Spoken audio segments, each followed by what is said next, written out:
Joining us now, Irfaan Gaffar. He's the co-host of RinkWide Vancouver. He'll be in with Jay Pats tomorrow evening after the game against the Flames, Saturday after the game against the Oilers. Also debuting a new show this year on the Nation Network. DFO Rundown Insider with David Pagnotta and Irf goes Wednesdays at noon, and he joins us now. Hello. How you doing? What's going on, fellas? How we doing? Fantastic. I'm getting asked this question as I do interviews and over the course of this week with outlets gearing up for Canucks season. Where do you think the market is on this Canucks team heading into this year, Irf? Oh, man. Optimistic, but not overly eager, I think. I think that, the excitement of the two goalies being back and being healthy and Thatcher Demko. The defense looks good, but it's who's going to score and how many goals are they going to score, and is Elias Pettersson going to score? And I think that it's unfortunate because we talk about it ad nauseum for years, or for at least the last year we did, year and a bit at least, and now it's going to have to come to fruition if you're Elias Pettersson, and that's the only conversation that everyone wants to have. Do you think, do you think the market is ready to jump all over him if he has a couple of poor games off the hop? Like, how much leash do you think he has with Canucks fans entering this season? I think there's going to be a little bit of it, but even then, name me a player with more pressure going into a season for their own team than Elias Pettersson in the National Hockey League, and I don't think you can. I really don't. I think that with the great money comes now great responsibility. We've seen that, and you expect a certain things. The coach has said all the right things. His teammates have said all the right things. Has said all the right things. And these are games in the early on against opponents you can go and get. Calgary Flames, they're a pretty formidable opponent. The Edmonton Oilers, Elias Pettersson has had some success. Obviously, they have aspirations to make it to the Stanley Cup. But then after the St. Louis Blues, you go on the road, there's a lot of points that can be had, not only individually, but also team success as well. 2 years ago, Jim Rutherford said, if everything goes right, we can be a playoff team. I'd have to go back with a fine-tooth comb. I don't think I was as I don't think that statement was truer there than it is now. Now that seems to be a true statement.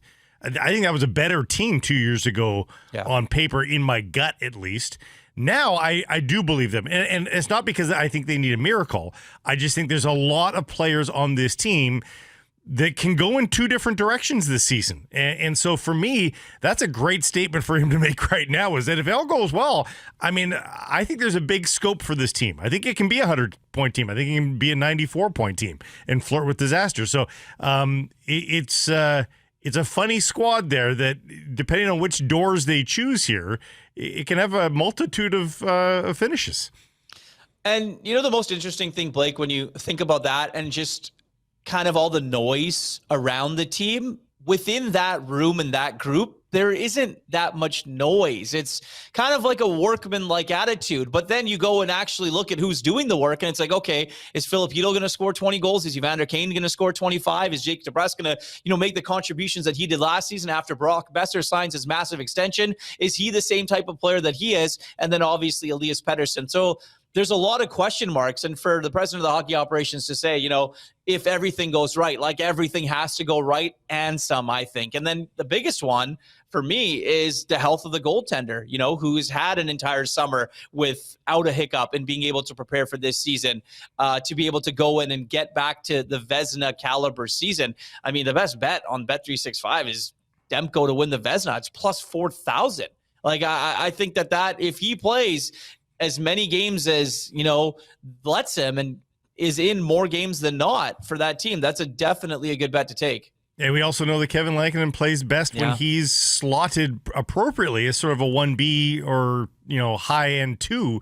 And if Demko's healthy, that means Lankinen gets slotted properly, and the Canucks could have the best. They could have a Jennings Trophy in their future.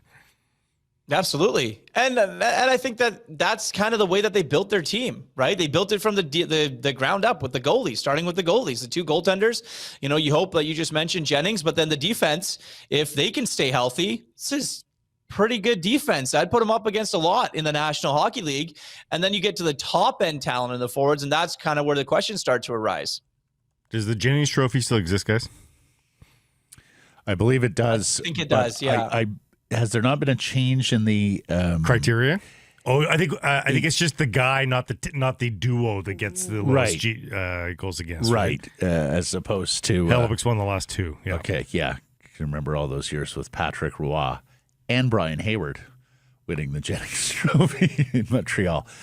I want to ask you about Boeser. You mentioned he's got the new deal. I was thinking about this, Irf.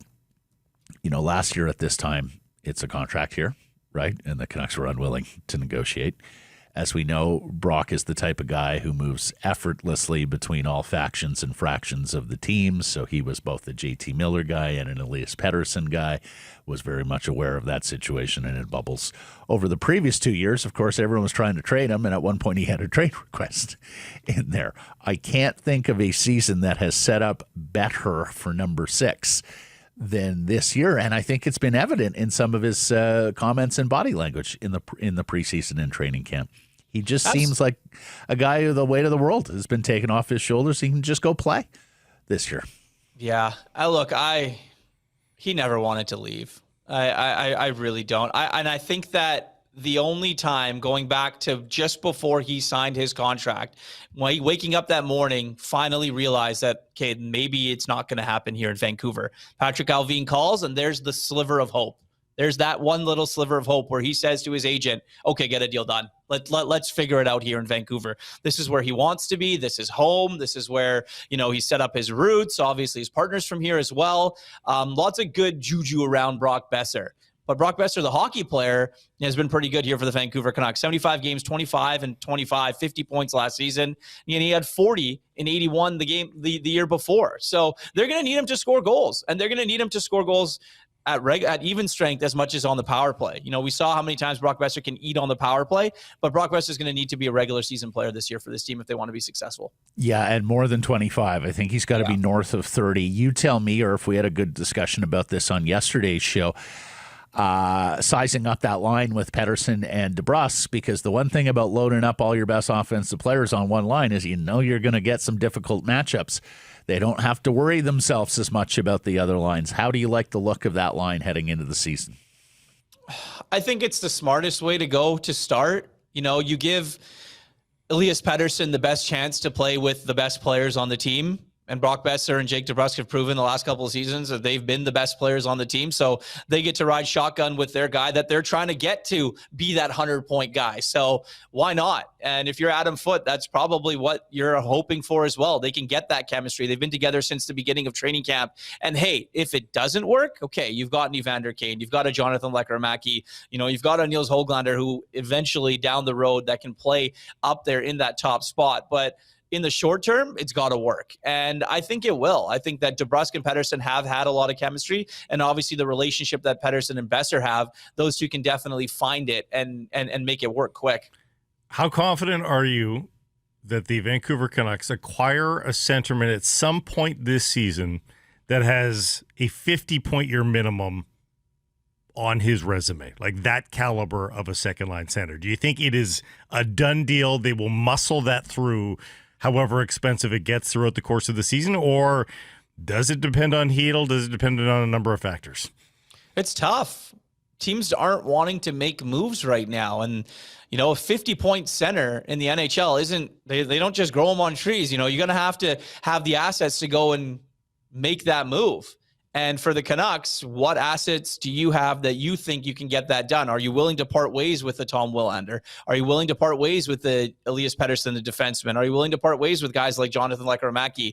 Like, these are what teams will be looking for a 2-3 center in the National Hockey League. And right now, they just aren't doing it. And if the Canucks get off to a hot start, and if they play really well, and as Jim Rutherford mentioned, if everything goes absolutely right, and they're in a spot where they can go and acquire, we've seen them do it in the past, right? You get Zadorov and you get, Elias Lindholm, you make moves. I'm just not entirely sure that they have what other teams want to go and be able to put those moves together to be able to acquire someone like that right now. And you bring up a good point here about a good start. Remember, it was 2 years ago when Rutherford said that, where they got off to a good start. And the good start didn't allow the team to sit back and say, hey, everything's going great. We don't need to do anything. They got off to a good start, and they added to that. They got off to the good start and then said, hey, we're not going to waste this good start. We're actually going to try to get better. And Nikita Zadorov started the wheeling and dealing that season. So it's going to be interesting to see how they react if they get a good start. Do they do the same thing? That's just it. And I think that this regime has shown that they aren't afraid of making moves if you have to. Whether it's a good move that we think about it or it's a bad move, they aren't afraid to pull the trigger on something if they feel that it's going to improve this hockey team. But that's exactly what any move has to do. It has to improve the hockey team. So if they find themselves in a position around the American Thanksgiving where they're, above that playoff bar, they're playing some really good hockey, they're going to add someone. And I think that you're going to want to see them control the narrative and control the situation and be like, okay, we're in the driver's seat. Let's add to this. Let's not sit back and wait until other teams catch us. Let's keep going and moving this thing forward. I got to say, I'm going through NHL rosters and depth charts. I am absolutely shocked at the lack of quality and quantity of center icemen around the league. Yeah, it's not great. No, it's true. I even find myself going through old drafts and first rounds and looking at the center busts and going like, okay, if all these guys had made it or a percentage of these guys had made it, would the whole league be in dire straits at center ice? Well, guys, think about how available Marco Rossi was. And I think he was fairly available. Mm-hmm. He's the first-line center right now on the Minnesota Wild. Like all preseason, I just saw their practice lines for today. Like Marco Rossi is the top-line center for the Minnesota Wild. 18-year-old Brady Martin is the top-line centerman for the Nashville Predators. Yeah. Like at this time last year, he was like, oh, maybe he's a first-rounder. Maybe he gets up to the middle of the first round. He winds up going 5th overall, and he's thrown in the lineup as a first-line center. So, boy, the pickings are slim, and the needy, and there's a lot of needy mouths on that one across the league. I mean, Braden Coots, credit to him, 18 years old, is now a centerman in the National Hockey League here in Vancouver, and credit to hhim for making the team. But it just goes to show you that, you need a guy to go in and make an impact, and no matter how old they are, because the depth of that position just around the league, it's hard to come by. Right. Let's ask you our Redwoods Golf Course poll question. Irf asking today, who outside of the core players, because it's easy to vote Demko, Health, or Pettersson bounce back, but outside of the core players, who is the Canucks X factor this season? We've listed Hedel, Kane, and Lekramaki as the options, but feel free to go off the board. Give me a guy who, if he steps up and performs, can have an outsized impact on this team. I think it's got to be Evander Kane. I do. I think that, he's a guy that's proven that he can produce at the NHL level at a very high level, has everywhere he's went. And for a guy to come and, play here at home in front of family and friends night in and night out, he's shown that he's not afraid of the media or anything like that. It can answer the questions. It can handle himself well. He's a veteran and he's going to be motivated. And I think that that's what you want out of a guy like Evander Kane. I'm expecting 20, 25 minimum for him this season. Look, he's getting every opportunity. He's playing in the top 6. He's going to play on the first power play unit. I'm not entirely sure how long that's going to last, or if Drake DeBrusk is going to be a guy that comes out, because I'm going to bang my fist on the table every night until Jonathan Lekramaki gets that chance on that top power play unit. But for me, it's got to be Evander Kane, and I think he will do it. I really do believe that, he's got enough in the tank there where he can have a really good season for this hockey team. Did you take in the festivities at Madison Square? Did you see the unrest as Artur Shilovs posted that shutout? I did. I did see that. I did see that. Yeah, it was an arty party there in MSG, and good for him. I think the best part about it was after the game. Artur Shilovs has done so many good things. As a Calder Cup MVP. Ends up getting the Abbotsford Canucks all the way there. But him getting the puck from Sidney Crosby after his first career regular season shutout in that shot was pretty cool for me, just to see him to be able to do that. And I don't even think he expected Crosby to give him the puck. He kind of just fist bumped him, and Crosby's like, "No, dude, here, take the puck." And he's like, "Oh," puts it in his glove, skates off. And he didn't even need to stop JT Miller, who got no shots on Artur Shilovs. Yeah, I think the Rangers are going to be okay. It's very early on in the season, but yeah, that was one that was a little bit shocking to me. JT wasn't able to get off on the right foot like he usually does. If he had played that game for the Canucks last year, he might be their starting goaltender right now. That's true. That's true. How does the world unfold? Irf, we're asking everyone this week for their Canucks season predictions. I need standings points, and I need division or conference finish, my man. What says you? So Bet365 has the Canucks over-under points at 90.5. I've had seen a few people on this show go a little bit higher than what I'm going to do, so I'm going to go 93.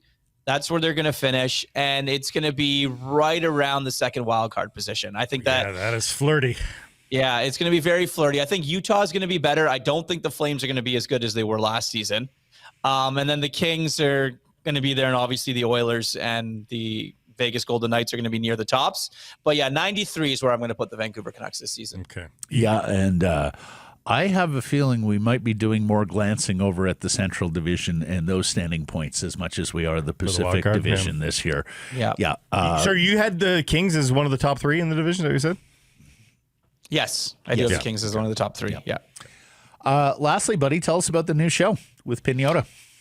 Well, known the guy for a decade, worked with him a bunch, and although fine folks here at DFO decided to give us a chance to, put it down and kind of put a show together. And it's insider edition. So Dave hears a lot of things, and as do I, and we're, going to have some fun with it. An hour every day, every Wednesday at 12 o'clock. I think it's going to come out noon Pacific. So it'll be fun. It'll be one of those things where, we're not just throwing away facts and listening through teams. There'll be a bit of storytelling. We're going to have some guests on the show as well, but I'm excited to do it. Like I said, I've known Dave for a long time, and it'll be a fun listen for sure.